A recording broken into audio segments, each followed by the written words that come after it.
Can you giggle and eat cornflakes at the same time? Do you giggle while you're asleep? Little Miss Giggles did. She was the gigglest girl in the world, and she lived in the Shackle cottage. But one terrible day last summer, you'll never guess what happened. She lost her giggle, just like that, gone. She had woken up giggling as usual. She had giggled her way downstairs as usual, and she had giggled while she was having breakfast as usual. But while she was walking in the woods around Shackle cottage, she realized that she wasn't giggling. She stopped. That's odd, she thought to herself.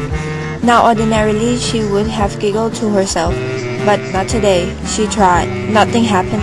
She tried again. Nothing happened. Oh dear, she thought, miserably.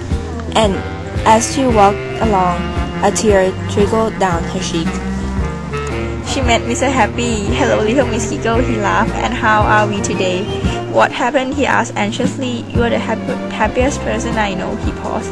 Next to myself, of course, he added hastily. I've lost my giggles, she explained miserably. Lost your giggle? He asked in bewilderment.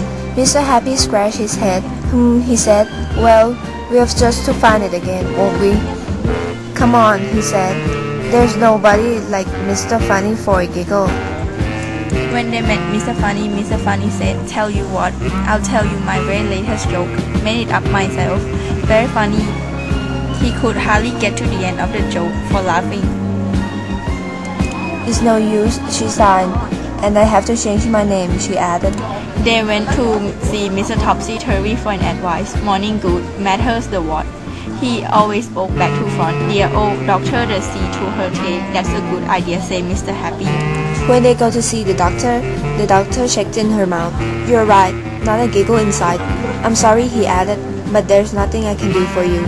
You'll just have to wait for your giggle to come back. Poor little Miss Giggles. Mr. Happy took her home, and even he by this time was not looking his cheerful self. What a sorry sight, don't you think? Why don't you try to giggle, he said hopefully. Little Miss Giggle opened her mouth. Ha ha ha, hee hee hee, ho ho ho. I'm sorry, I can't help, said Mr. Happy, and as little Miss Giggle went sadly through her front door, he went home. The idea came to him while he was having lunch. He rubbed his hands with glee. Tee-hee! He shouted to himself. And later that afternoon, he knocked on the front door of Shackle Cottage. Who's there? It's me, called out Mr. Happy. I have a little present for you. Little Miss Giggle opened the door. Here you are, said Mr. Happy, and handed her a large box. On the top of the box, in the large letters, it said, 1 giggle medium size. This side up handled with care. What is it? She asked. What it said is, hi. You lost your giggle, so I have got you another one. Little Miss Giggle opened the box, but there is nothing. Giggle are invisible, said Mr. Happy, but that is absolutely ridiculous. Is it? Chuckled Mr. Happy. Of course it is. She giggles!